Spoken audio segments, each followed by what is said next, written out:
Dear friends, आप सबका welcome है, स्वागत है आपके अपने चैनल वेब शुरू केयर में। तो फ्रेंड्स, आज के इस वीडियो में हम लोग बायोलॉजी के अंदर करने वाले हैं respiration in plants and animals. जैसे कि आप सभी को पता है कि बायोलॉजी की भी सीरीज चल रही है हमारे चैनल पर।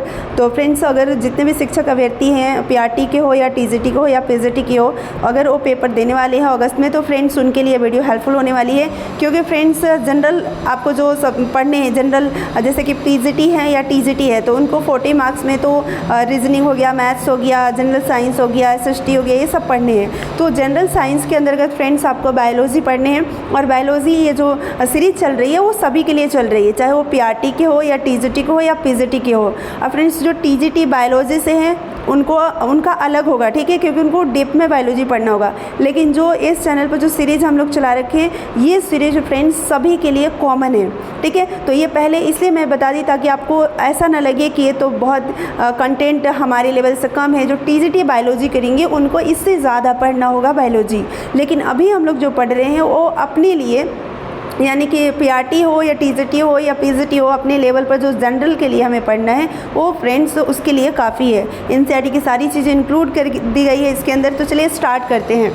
रेस्पिरेशन, देखिए, हमारे शरीर में विभिन्न प्रकार की क्रियाओं हेतु हमेशा ऊर्जा की ज़रूरत होती है। हमेशा क्या चाहिए, कोई भी हम क्रिया करें, अभी हम बोल रहे हैं, आप सुन रहे हैं, आप पढ़ रहे हैं, आप मतलब फिज़िकली नहीं तो आप मेंटली भी अगर वर्क कर रहे हैं तो एनर्जी की आवश्यकता पड़ती है। यह जो ऊर्जा है वो कहाँ से हमें प्राप्त होगा?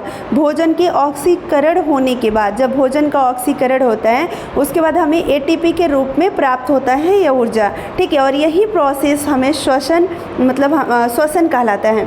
श्वसन में क्या होता है, एक्चुअली जो भी हमारा भोज्य पदार्थ है, भोजन है, भोजन का ऑक्सीकरण होने के बाद एटीपी के रूप में एनर्जी रिलीज होता है, तो ये प्रोसेस हमारा श्वसन कहलाता है। श्वसन का मतलब ये नहीं कि जो हम सांस ले रहे हैं छोड़ रहे हैं, ये ब्रीदिंग होता है। श्वसन इंटरनल होता है, ठीक है। हमारे श्वसन हमें दिखाई नहीं देता है, ब्रीदिंग हमें दिखाई देता है, बाहर होता है, एक्सटर्नल होता है, लेकिन रेस्पिरेशन इंटरनल होता है जो हमें दिखता नहीं है। अब देखिए, श्वसन भी दो तरह का होता है, एक इंटरनल रेस्पिरेशन जिसको सेल रेस्पिरेशन बोलते हैं, और एक एक्सटर्नल रेस्पिरेशन। सेल रेस्पिरेशन यानी कि जो इंटरनल रेस्पिरेशन है, इसमें क्या होता है, कोशिका के भीतर ग्लूकोज के ऑक्सीकरण होने की प्रक्रिया को हम क्या कहते हैं, कोशिकीय श्वसन। यानी कि जो कोशिका है, यानी कि जो हमारा सेल है, उसके अंदर जब ग्लूकोज का ऑक्सीकरण होगा, ग्लूकोज टूटेगा, ब्रेक डाउन होगा, तो इसको हम बोलेंगे कोशिकीय श्वसन, यानी कि आंतरिक श्वसन। अभी आंतरिक श्वसन भी दो तरह का होता है, एक एनरोबिक यानी कि अवायवीय और दूसरा एरोबिक यानी कि वायवीय। तो पहले हम एनरोबिक पढ़ते हैं, यानी हम क्या पढ़ रहे हैं, रेस्पिरेशन। रेस्पिरेशन में कौन सा, इंटरनल रेस्पिरेशन। इंटरनल रेस्पिरेशन के दो पार्ट होते हैं, एक आपका क्या होता है, एनरोबिक, और दूसरा एरोबिक। तो हम लोग अभी पढ़ रहे हैं एनरोबिक यानी कि अवायवीय, ठीक है। तो अवायवीय श्वसन, अब देखिए इसमें क्या होता है, अवायवीय श्वसन जब कोशिका के भीतर ग्लूकोज का ऑक्सीकरण होता है और उस समय ऑक्सीजन प्रेजेंट नहीं हो, तो इसे हम बोलते हैं अवायवीय श्वसन। यानी कि ऑक्सीजन की अनुपस्थिति में होने वाले श्वसन को अवायवीय श्वसन कहते हैं। अवायवीय श्वसन कब होगा, जब कोशिका को ऑक्सीजन उपलब्ध नहीं होगा या कोशिका में माइटोकॉन्ड्रिया नहीं होगा। दो बात ध्यान रखिएगा, कोशिका में या तो माइटोकॉन्ड्रिया नहीं है या तो ऑक्सीजन नहीं है, उस केस में अवायवीय श्वसन होता है।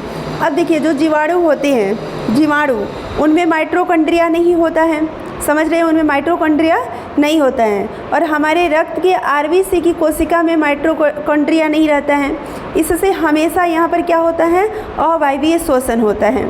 अब देखिए, जैसे जीवाणु हो गया, पौधा हो गया, ईस्ट हो गया, इसमें अवायवीय श्वसन के बाद जो प्रोडक्ट बनता है वो बनता है इथाइल अल्कोहल। ये पूछा जाता है एग्जाम में, एक एक लाइन यहाँ पर इम्पॉर्टेंट है आपके लिए, ठीक है। और CO2 बनता है, यानी कि ये आपसे पूछा जाए कि जीवाणु हो या पौधा हो या ईस्ट हो, इसमें देखिए मनुष्य नहीं आए हैं, जीव मतलब कि जो जंतु हायर क्लास के हैं वो इसके अंदर नहीं आए हैं। कौन कौन, जीवाणु में अवायवीय श्वसन होता है, पौधा में अवायवीय श्वसन होता है, ईस्ट में अवायवीय श्वसन होता है, इन तीनों में अवायवीय श्वसन होता है। तो जो रिजल्ट यानी ग्लूकोज का जो ऑक्सीकरण होता है ऑक्सीजन की अनुपस्थिति में, तो क्या बनेगा, इथाइल अल्कोहल बनेगा, यानी CO2 बनेगा, ये बनेगा। और इस प्रक्रिया को हम फर्मेंटेशन बोलते हैं। क्या बोलते हैं, फर्मेंटेशन, ठीक है। यानी कि जब ऑक्सीजन की अनुपस्थिति में इथाइल अल्कोहल कार्बन डाइऑक्साइड बनता है जीवाणु में, पौधा में, ईस्ट में। तो इस प्रोसेस को फर्मेंटेशन बोलते हैं। और इसको देखिए, जैसे ये आपका हो गया ग्लूकोज, ठीक है, ग्लूकोज किस में ब्रेक डाउन हुआ? इथाइल अल्कोहल, एथेनॉल इसको बोलते हैं, ठीक है, एथेनॉल और कार्बन डाइऑक्साइड, और साथ में 2 ATP एनर्जी भी रिलीज होगा, ठीक है। तो ये आपका हो गया इक्वेशन, यहाँ पर है केमिकल इक्वेशन। अब यहाँ पर देखिए, अब IBA श्वसन के दौरान मात्र 2 ATP एनर्जी बना, 2 ATP बना, तथा अब IBA श्वसन की पूरी प्रक्रिया कहाँ होती है? कोशिका के कोशिका द्रव में होती है, ध्यान रखिएगा। अब IBA श्वसन की पूरी प्रक्रिया कहाँ होती है? कोशिका द्रव में। क्या बनता है? इथेनॉल, कार्बन डाइऑक्साइड, पौधा में, जीवाणु में, ईस्ट में हो तो इस प्रोसेस को क्या बोलते हैं? फर्मेंटेशन। अगर जंतु में हो तो, अगर जंतु में, जिसमें हम लोग भी आ जाएंगे, मनुष्य भी, तो अगर इनमें अब IBA श्वसन हो तो फिर एथेनॉल नहीं, लैक्टिक अम्ल बनेगा, लैक्टिक एसिड बनेगा और CO2 बनेगा। तो इस बात को ध्यान रखिएगा।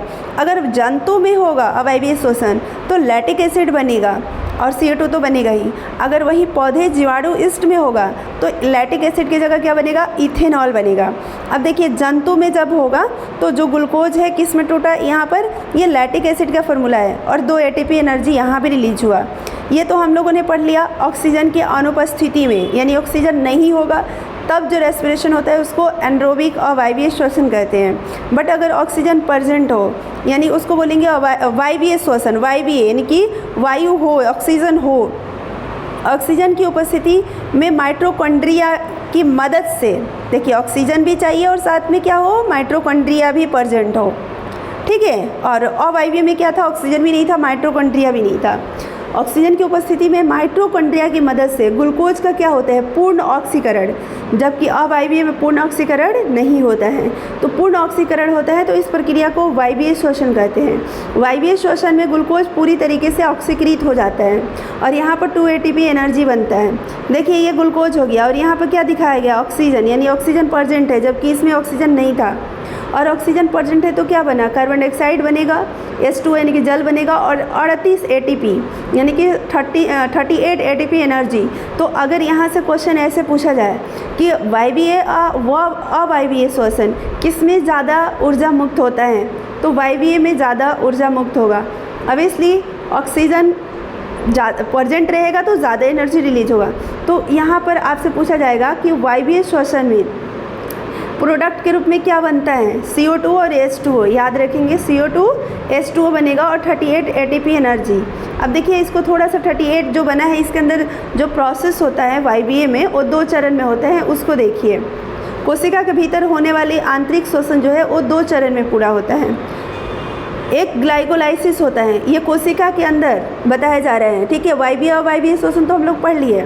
देखिए ग्लाइकोलाइसिस यह प्रक्रिया कोशिका द्रव में कौन सा होता है? अवायवीय श्वसन होता है, जिसमें ऑक्सीजन प्रेजेंट नहीं होता है, ग्लूकोज का पूरा ऑक्सीकरण नहीं होता है, ग्लूकोज का आंशिक ऑक्सीकरण होता है, ये हम लोग पढ़े थे। और जिसे पायरूवेट अम्ल यानी कि जो ग्लूकोज है वो पूरा नहीं ऑक्सीकृत होगा, आधा ही होगा।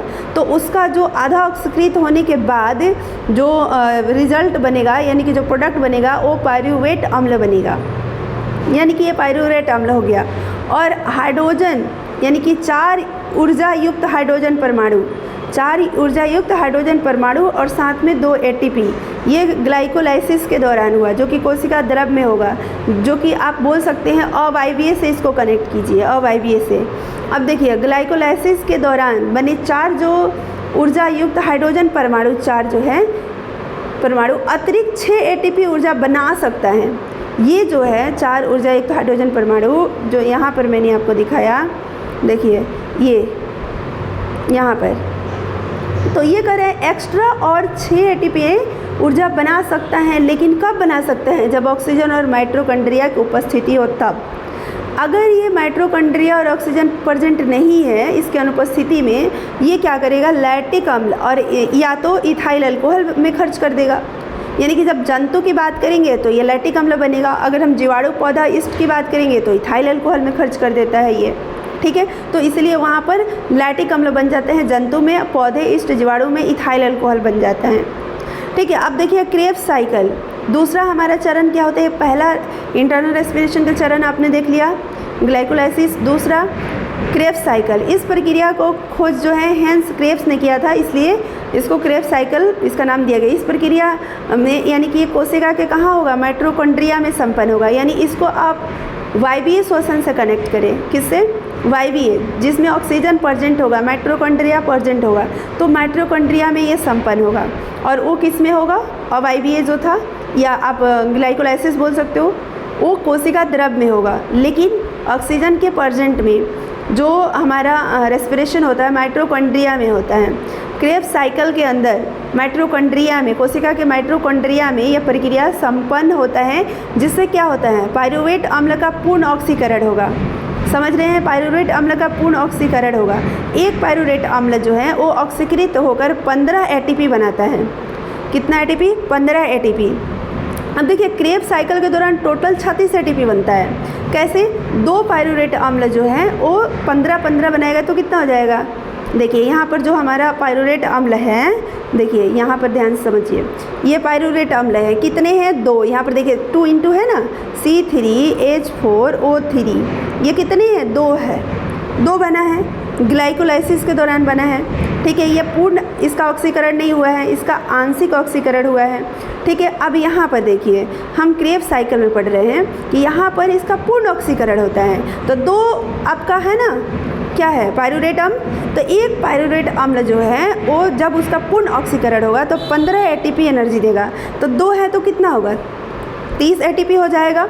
और जो हाइड्रोजन है, यहाँ पर देखिए मैंने बताया कि जो हाइड्रोजन है यहाँ पर 4 ऊर्जा युक्त हाइड्रोजन परमाणु 6 ATP एनर्जी बना सकता है। लेकिन कब, जब ऑक्सीजन प्रेजेंट हो, माइटोकॉन्ड्रिया प्रेजेंट हो तब।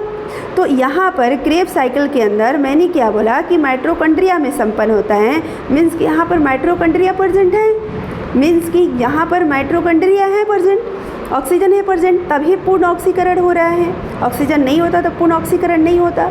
तो जो 2 पायरुवेट है वो 15 यानी कि 30 ATP बनाएगा, 15 ATP। ठीक है, और जो हाइड्रोजन है 4 मतलब ऊर्जा जो हाइड्रोजन परमाणु है वो भी 6 ATP बनाएगा, क्योंकि यहाँ तो माइटोकॉन्ड्रिया है।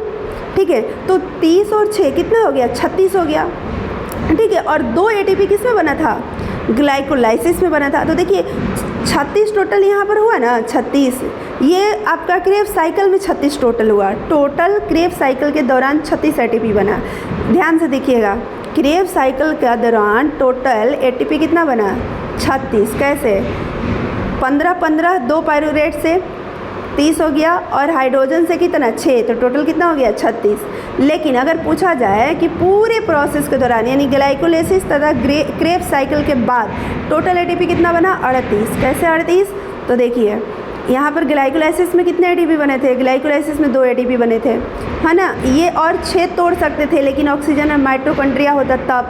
और ये 2 पायरुवेटिक अम्ल है, यही 2 पायरुवेटिक अम्ल आगे चल करके कितने ये ATP बनाते हैं, 30 ATP बनाते हैं। एक जो है 15 बनाते हैं। और ये जो हाइड्रोजन है ये भी 6 ATP बनाते हैं। ठीक है, और 2 ATP प्लस यहाँ पर आपका इसमें बना है, तो टोटल इसको जोड़िएगा तो हो जाएगा 38। कितना हो जाएगा, 38। तो यानी कि ग्लाइकोलाइसिस प्लस क्रेब्स साइकिल के बाद टोटल इन दोनों प्रोसेस के बाद टोटल 38 ATP एनर्जी निकलता है, यानी ATP ऊर्जा बनता है। अवायवीय श्वसन में ग्लाइकोलाइसिस तथा क्रेब्स साइकिल दोनों प्रक्रिया होती है। देखिए अवायवीय श्वसन में दोनों होगा, लेकिन हमने आपको याद रखने के लिए कनेक्ट किया कि ग्लाइकोलाइसिस को आप अवायवीय से कनेक्ट कीजिए और क्रेब्स को आप वायवीय से कनेक्ट कीजिए, क्योंकि आपका ग्लाइकोलाइसिस में क्या है, आंशिक ऑक्सीकरण होता है ग्लूकोज का, अवायवीय में भी वही होता है। ठीक है, क्रेब्स साइकिल में क्या होता है, पूर्ण ऑक्सीकरण होता है, माइटोकॉन्ड्रिया में होता है।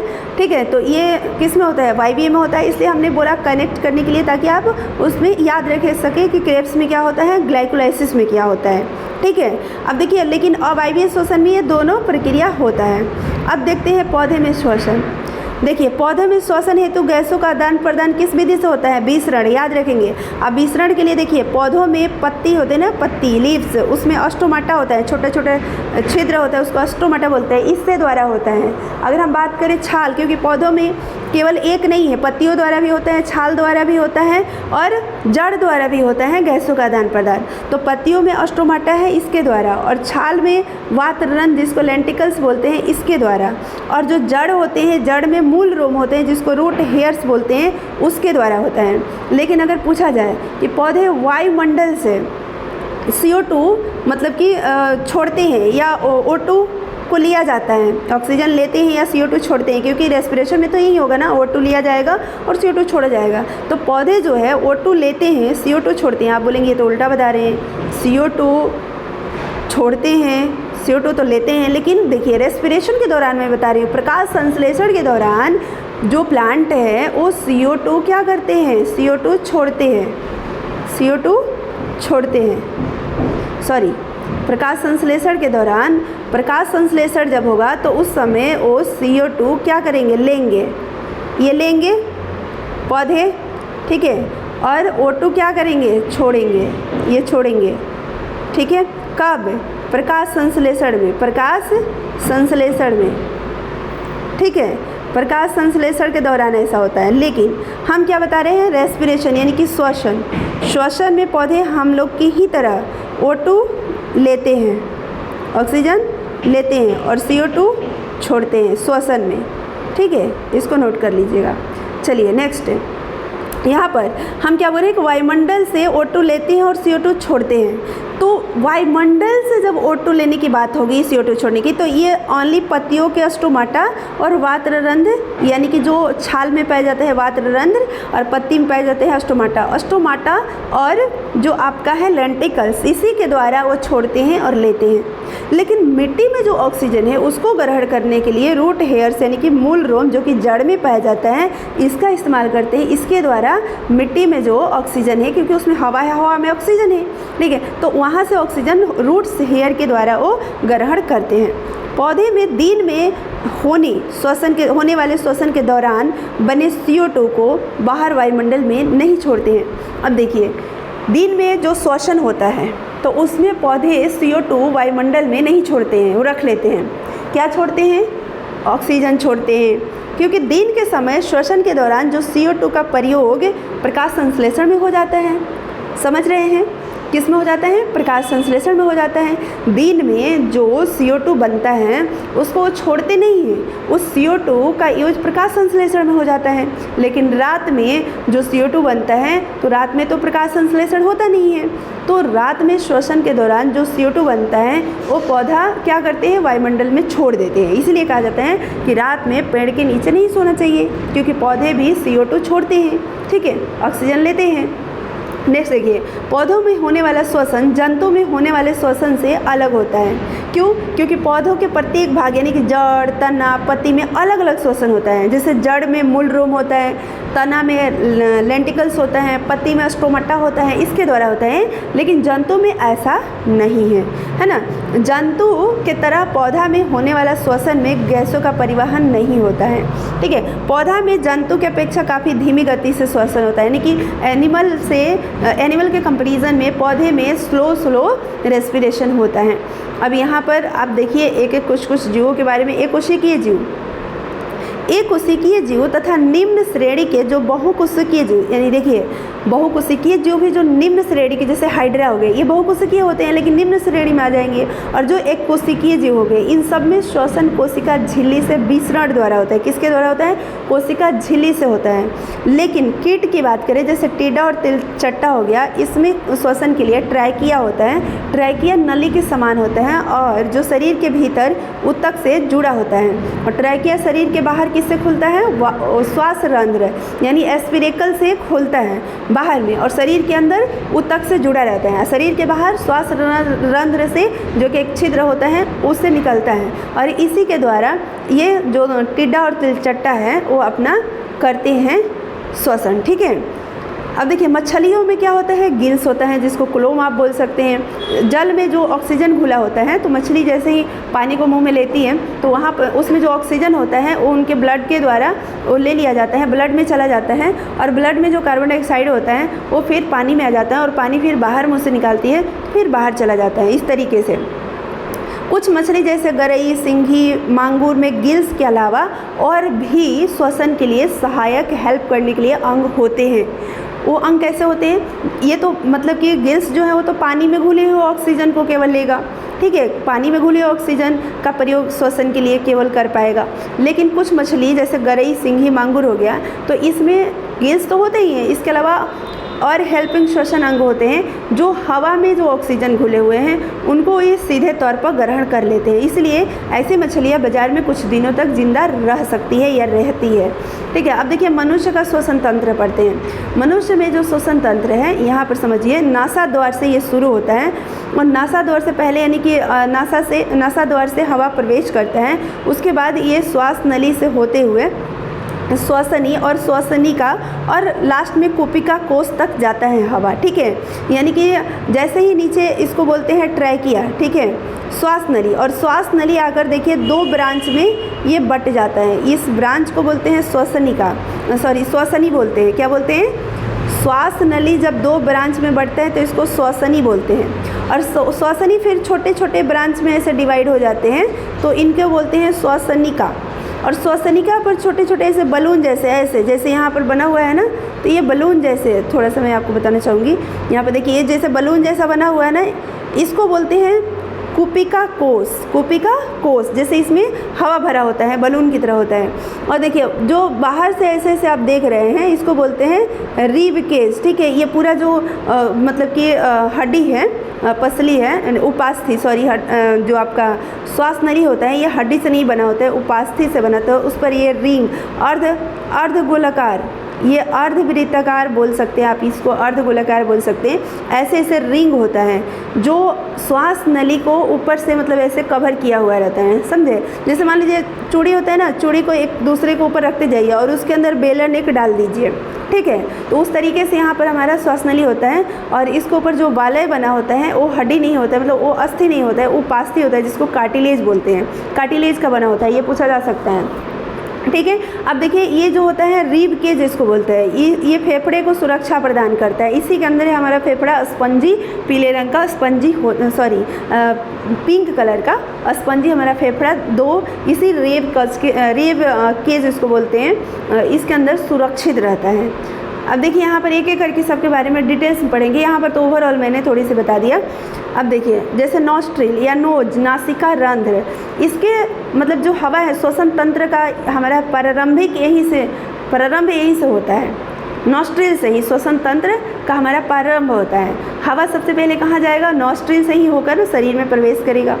नॉस्ट्रिल में संवेदी कोशिका रहती है, सेंसिटिव सेल रहते हैं, उनसे पता चलता है कि हवा का सुगंध कैसा है, दुर्गंध कैसा है, ठीक है। नॉस्ट्रिल के दोनों छिद्र पीछे भाग नोजल चैम्बर है ना, जो होल है उसको नोजल चैम्बर बोलते हैं। नाक में जो दोनों होल होते हैं नासिका बेस में बोलते हैं। उसके बाद ये ग्रसनी यानी कि फेरिंग्स में खुलते हैं। फेरिंग्स में कहाँ? ग्लॉटिस यानी कंठ द्वार में खुलते हैं। उसके बाद देखिए यहाँ पर लैरिंग्स जो ग्लॉटिस के ठीक नीचे एक छोटी रचना होती है लैरिंग्स, और लैरिंग्स से क्या होता है, इसको बहुत सारे कई वोकल कोड इसमें होते हैं और ये कंपन होने से ध्वनि उत्पन्न होती है। लैरिंग्स पीछे की ओर ट्रैकिया यानी कि श्वास नली में खुलता है। अब देखिए साथ में पिक्चर देख सकते हैं, है ना। इस साथ में अगर आप कंठ हो गया और कंठ के नीचे यानी कि आपका यहाँ लैरिंग्स होता है, यानी ग्लॉटिस के नीचे होता है, ठीक है, ठीक नीचे होता है। अब देखिए ट्रैकिया के बारे में देखें तो ट्रैकिया 11 सेंटीमीटर लंबा तथा इसका व्यास 16 mm होता है। 11 सेंटीमीटर लंबा होता है और 16 mm इसका क्या होता है? व्यास, क्योंकि इस तरह का होगा ना गोलाकार, तो इसका व्यास होगा ये, ठीक है। ट्रैकिया नली के सुरक्षा देने हेतु क्या होता है? अर्धवृत्ताकार उपास्थि के छल्ले लगे होते हैं, ठीक है। इस अर्धवृत्ताकार यहाँ पर जो मैंने दिखाया कि अर्धवृत्ताकार जो उपास्थि के ये छल्ले लगते हैं, ये श्वास नली के सुरक्षा के लिए लगे होते हैं, ठीक है। श्वास नली के सुरक्षा के लिए ये छल्ले लगे होते हैं। अब देखिए लंग्स के बारे में पढ़ते हैं। एक मिनट, जस्ट मिनट, नहीं अभी यहाँ पर छूट गया है, इसको भी पढ़ लेते हैं। देखिए लैरिंग्स में हमने क्या बताया कि वोकल कॉर्ड कई होते हैं और कंपन होता है तो ध्वनि निकलता है, साउंड, ठीक है। ट्रैकिया में ये खुलेगा, कौन, लैरिंग्स जो है पीछे ट्रैकिया में खुलेगा। आप ट्रैकिया के बारे में देखते हैं, श्वास नली के बारे में। तो 11 सेंटीमीटर होता है, इसका लंबाई 16 mm होता है, इसका डायमीटर। और इसके सुरक्षा के लिए अर्धवृत्ताकार उपास्थि यानी कि कार्टिलेज के बनने छले लगे होते हैं। और ट्रैकिया जब छाती में पहुँचता है तो 2 भाग में बट जाता है इस तरीके से। जब ये आगे ऐसे पहुँचता है 2 भाग में बट जाता है, इसको ब्रॉन्ची बोलते हैं। और दोनों ब्रॉन्ची 2 फेफड़े में प्रवेश करता है, ठीक है। 2 यहाँ पर फेफड़े होते हैं। कितने फेफड़े होते हैं? 2 फेफड़े होते हैं। मनुष्य में फेफड़ों की संख्या 2 होती है, जो एक राइट और एक लेफ्ट होता है। फेफड़ा स्पंजी, गुलाबी तथा थैली के समान रचना है। फेफड़े की सुरक्षा के लिए इस पर एक मेम्ब्रेन होता है जो कवर किए रहता है फेफड़े को, एक लेयर जैसा होता है, उसको बोलते हैं प्ल्यूरल, ठीक है, प्ल्यूरल मेम्ब्रेन। प्ल्यूरल मेम्ब्रेन तथा फेफड़ा के बीच एक लिक्विड भी होता है, ठीक है, जो फेफड़े को फ्रिक्शन से बचाता है। अब देखिए ब्रॉन्ची फेफड़ा में प्रवेश करके क्या करते हैं, कई शाखाओं में बढ़ जाते हैं जिसको ब्रॉन्चियोल्स बोलते हैं। देखिए यहाँ पर मैंने यहाँ पर आपको दिखाया होगा कि जब ये हो गया ब्रॉन्ची, ठीक है, यानी कि श्वसनली, श्वसनी इसको बोलते हैं, श्वसनी, श्वास नली 2 श्वसनी में बढ़ जाता है। और जो श्वसनी है ये फिर ऐसे बहुत सारे ब्रांच में, तो इसको बोलते हैं श्वसनिका। और श्वसनिका के ऊपर ऐसे ऐसे जो बलून जैसे संरचना बने होते हैं इनको कोशिका कोष बोलते हैं, ठीक है।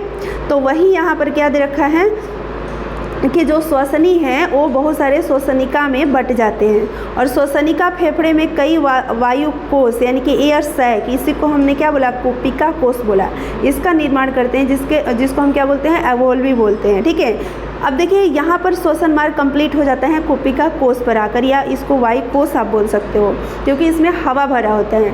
और एक मनुष्य के फेफड़ा में वायु कोष यानी कि अवल्वी की जो संख्या होती है वो कितनी होती है, 3 × 10⁸, यानी कि लाइट की जितनी स्पीड होती है उतनी संख्या इसकी होती है, ठीक है। जो मतलब ड्रिंक करते हैं या जो मतलब ये करते हैं, क्या बोलते हैं, सिगरेट पीते हैं, इन सब के जो नशा करने वाले जो होते हैं उनके फेफड़ा के जो ये वायु कोष है ये धीरे धीरे ख़त्म होने लगता है, फिर उनको सांस लेने में दिक्कत होने लगती है क्योंकि ऑक्सीजन की कमी होने लगती है। श्वसन क्रिया 2 चरण में कंप्लीट होता है। देखिए श्वसन क्रिया जो है 2 चरण में, एक इंस्पिरेशन और दूसरा एक्सपिरेशन, इसको इनहेलेशन भी बोलते हैं, इसको एक्सहेलेशन भी बोलते हैं। तो इंस्पिरेशन में क्या होता है कि हम O2 अंदर लेते हैं, फेफड़ा तक पहुंचता है, इसको इनहेलेशन बोलेंगे। और एक्सहेलेशन में CO2 हम बाहर छोड़ते हैं। तो सांस के द्वारा जो ऑक्सीजन लिया गया वायु कोष एवोल्वाई तक पहुंचता है और वायु कोष के चारों ओर रक्त कोशिकाएं होती है। तो ऑक्सीजन जो है वो किस में चला जाएगा, रक्त कोशिका में चला जाएगा। ये फाइनली जब हम ऑक्सीजन लेते हैं तो पिक्चर से देखिए, ऑक्सीजन लेंगे नासा द्वारा ऑक्सीजन ये श्वास नली होते हुए श्वसनिका होते हुए कहाँ आ जाएगा, कोशिका कोष, यानी कि इसको क्या बोलते हैं, वायु कोष, यहाँ आ जाएगा। और इसके चारों तरफ हमारा ब्लड यानी कि रक्त कोशिकाएँ होगी। तो यहाँ से जो ऑक्सीजन है किस में चला जाएगा, ब्लड में चला जाएगा, ठीक है। क्यों जाएगा ब्लड में, देखिए ऑक्सीजन रक्त हीमोग्लोबिन से क्या हो जाता है, जुड़ जाता है। ब्लड में हीमोग्लोबिन होता है और हीमोग्लोबिन में ऑक्सीजन को बांधने का क्षमता होता है, तो वो उसको क्या कर लेता है, ऑक्सीजन को बांध लेता है। और जब ऑक्सीजन हीमोग्लोबिन के साथ मिलता है तो उसको ऑक्सी हीमोग्लोबिन बोलते हैं, या इसको शुद्ध रक्त बोलते हैं। शुद्ध रक्त इसलिए बोलते हैं क्योंकि इसमें जो मतलब कि ब्लड है उसमें ऑक्सीजन की मात्रा ज़्यादा होती है, तो उसको हम शुद्ध रक्त बोलते हैं। लेकिन इसमें फिर भी कार्बन डाइऑक्साइड मौजूद होता है, ऐसा नहीं कि कार्बन डाइऑक्साइड नहीं होता है, ठीक है। इसको ऑक्सी हीमोग्लोबिन, जब हीमोग्लोबिन ऑक्सीजन के साथ कंबाइन होता है तो ऑक्सी हीमोग्लोबिन बनाता है। और यही ऑक्सी हीमोग्लोबिन हमारे पूरे शरीर के कोशिका और ऊतक तक पहुंचता है, ठीक है। जहाँ कहीं CO2 का दबाव अधिक होता है, ठीक है, CO2 का O2 निकल, ये CO2 नहीं होगा, O2 होगा, ठीक है, इसको आप सही कर लीजिएगा। जहाँ O2 का दबाव अधिक होता है O2 निकलकर कोशिका में चला जाता है। अब ध्यान से समझिएगा, जैसे कि ये मान लीजिए बलून हो गया, मैंने आपको बताया कि इस तरीके से ये श्वसनिका है, श्वसनिका के आगे हमारा क्या है, वायु कोष, इसमें ऑक्सीजन है, और इधर से हमारा क्या है, ब्लड है, ठीक है, ब्लड वेसल, यानी कि जो रक्त की कोशिकाएं हैं, रक्त की कोशिकाएं में जो ऑक्सीजन है, ठीक है, और जो यहाँ पर ऑक्सीजन है, वायु कोष में ऑक्सीजन है, किस मात्रा कहाँ पर ऑक्सीजन का ज़्यादा होगा, वायु कोश में। तो ब्लड के कंपैरिजन में ब्लड में जो ऑक्सीजन है उससे ज़्यादा अगर ऑक्सीजन की मात्रा वायु कोश में है तो इसका दबाव क्या होगा, ज़्यादा होगा। जब इसका दबाव ज़्यादा होगा तो कोई भी लिक्विड का फ्लो या गैस का फ्लो हायर से लोअर की तरफ होता है। तो यानी कि हमारा जो वायु कोश है इसमें ऑक्सीजन का दबाव ज़्यादा होगा, तो ये ऑक्सीजन निकल कर कहाँ जाएगा, ब्लड में जाएगा। तो ये दबाव से ऑक्सीजन निकल कर ब्लड में चला जाता है। अब देखिए फेफड़े के अंदर अशुद्ध रक्त, यानी फेफड़े के अंदर जो अशुद्ध रक्त है, अशुद्ध रक्त किसको बोलते हैं, जिसमें CO2 कार्बन डाइऑक्साइड मौजूद हो। लेकिन ऐसा नहीं कि उसमें ऑक्सीजन नहीं रहेगा, उसमें ऑक्सीजन रहेगा, कम रहेगा, कार्बन डाइऑक्साइड ज़्यादा रहेगा। तो अब देखिए जो CO2 यानी अशुद्ध रक्त है, तो अशुद्ध रक्त में क्या होगा कि उसमें ऑक्सीजन कम होगा, ठीक है। तो अब देखिए वहाँ पर O2 का दबाव अधिक होगा, उसके कंपैरिजन में अशुद्ध रक्त के कंपैरिजन में O2 का दबाव अधिक होगा, इसलिए O2 निकल कर कहाँ चला जाएगा, कोशिका में चला जाएगा। समझे, वही चीज़ यहाँ पर है, जिसका दबाव ज़्यादा होगा वही निकलेगा और जिसका दबाव कम होगा उसमें जाएगा। अब देखिए एक्सप्रेशन में इसका जस्ट उल्टा होगा। इसमें क्या होता है कि CO2 बाहर निकलता है, ये प्रोसेस एक्सप्रेशन कहलाता है। इसमें क्या होता है कि फेफड़े के अंदर अशुद्ध रक्त की अपेक्षा CO2 का दबाव कम होता है। जैसे कि फेफड़ा में, मतलब फेफड़ा के अंदर जो हमारा ये वायु कोश है, इसमें क्या है, इसमें ऑक्सीजन है, तो हवा के साथ इसमें CO2 तो भी आया है। तो अब यहाँ पर देखिए, यहाँ पर CO2 का दबाव कम होगा क्योंकि इसमें ऑक्सीजन ज़्यादा है। लेकिन जो ब्लड यहाँ पर है, ये ब्लड, ठीक है, तो यहाँ पर ऑक्सीजन का दबाव क्या होगा, कम। इसमें ऑक्सीजन का दबाव, वायु कोश में ऑक्सीजन का दबाव ज़्यादा होगा। जब वायु कोश में ऑक्सीजन का दबाव ज़्यादा होगा तो ये ऑक्सीजन निकल कर कहाँ जाएगा, ब्लड में। और ब्लड में कार्बन डाइऑक्साइड का दबाव ज़्यादा होगा क्योंकि यहाँ पर अशुद्ध रक्त है, तो इसमें कार्बन डाइऑक्साइड ज़्यादा होगा। तो ज़्यादा होगा तो यहाँ दबाव ज़्यादा होगा। तो ये जो कार्बन डाइऑक्साइड है किस में आ जाएगा, ये वायु कोश में आ जाएगा। फिर यहाँ से ये क्या होगा, ये फिर फेफड़ा में निकल कर फेफड़ा में जाएगा और फिर उससे फिर बाहर चला जाएगा, ठीक है। तो इसी तरीके से जितने भी ऊतक और कोशिका में उत्पन्न CO2 का 70 to 75% बाइकार्बोनेट के रूप में रहता है। 70 to 75% जो CO2 है वो बाइकार्बोनेट के रूप में, और शेष जो है कार्बामिनो हीमोग्लोबिन के रूप में और श्वसन अंग में पाए जाते हैं। CO2 के रूप में मुक्त तथा CO2 के रूप में मुक्त हो जाते हैं, ठीक है। अब देखिए यहाँ पर सांस लेने के समय हवा में CO2 की मात्रा कितनी होती है, 0.03% होती है, ठीक है। लेकिन छोड़ते समय इसकी मात्रा कितनी होती है, 4 से 5%। जब हम सांस ले रहे हैं तो ऐसा नहीं कि उसमें कार्बन डाइऑक्साइड नहीं ले रहे हैं, उस समय हम ऑक्सीजन ले रहे हैं 21%, तो 16% हम क्या कर रहे हैं लगभग, तो हम कार्बन डाइऑक्साइड भी ले रहे हैं, समझ रहे हैं साथ में, लेकिन ऑक्सीजन की मात्रा क्या है, ज़्यादा है। जब छोड़ते हैं उसमें कार्बन डाइऑक्साइड की मात्रा ज़्यादा होगी, ऑक्सीजन की मात्रा कम। छोड़ते समय भी ऑक्सीजन छोड़ रहे हैं, मतलब कि जो हवा छोड़ रहे हैं उस हवा में कार्बन डाइऑक्साइड भी है और ऑक्सीजन भी है, बट कार्बन डाइऑक्साइड ज़्यादा है, ठीक है। तो हम कार्बन डाइऑक्साइड ही ऐसे बोलते हैं जनरली। अब देखिए मनुष्य के फेफड़े में अधिकतम, मनुष्य के फेफड़े में 5.4 से लेकर 6 लीटर तक हवा भर सकता है। ऐसे सामान्य श्वसन के दौरान, जनरली अगर हम श्वसन कर रहे हैं, यानी श्वसन जनरली हो रहा है, तो इस दौरान 500 ml हवा का आदान प्रदान होता है, यानी आधा लीटर हवा का आदान प्रदान होता है। तो इस आयतन को, यानी कि ये आधा लीटर क्या हुआ, वॉल्यूम, तो इसको टाइडल वॉल्यूम बोलते हैं, ठीक है। टाइडल वॉल्यूम इसको बोलेंगे। टाइडल वॉल्यूम में कितना हवा का आदान प्रदान होता है, 500 ml, याद रखना है। फेफड़े में कितना हवा रह सकते हैं, 5.4 से लेकर 6 लीटर तक। अब देखिए अगर खूब हम दम लगाकर सांस ले तो उस समय जितना हवा लिया जाएगा या छोड़ा जाएगा अधिकतम कितना होगा, 4 लीटर, इससे ज़्यादा नहीं। अधिकतम 4 लीटर तक आप दम लगाकर, जितना भी आप में दम है आप लगा सकते हो अगर, तो 4 लीटर मैक्सिमम आप हवा ले सकते हो या आप छोड़ सकते हो। तो इसको बोलते हैं जैविक, इस आयतन को बोलते हैं जैविक क्षमता, यानी कि जैविक क्षमता कितनी होती है, वो 4 लीटर होती है। जैविक क्षमता कितनी होती है, 4 लीटर। टाइडल वॉल्यूम कितना होता है, 500 ml। अब देखिए फेफड़ा में हमेशा 3 लीटर हवा रहता है। इस आयतन को क्रियाशील अपशिष्ट आयतन बोलते हैं, यानी कि इसको फंक्शनल रेसिडुअल वॉल्यूम। अब देखिए फंक्शनल रेसिडुअल वॉल्यूम कितना होता है, 3 लीटर, ठीक है। अब देखिए आप कितना भी चाहे प्रयास कर ले, कितना भी प्रयास करने के बाद फिर भी फेफड़े में 1.5 से 2 लीटर हवा बाहर नहीं निकलता है, रह ही जाता है। इसको बोलते हैं अवशिष्ट। इसको क्या बोलेंगे, अवशिष्ट, यानी रेसिडुअल आयतन।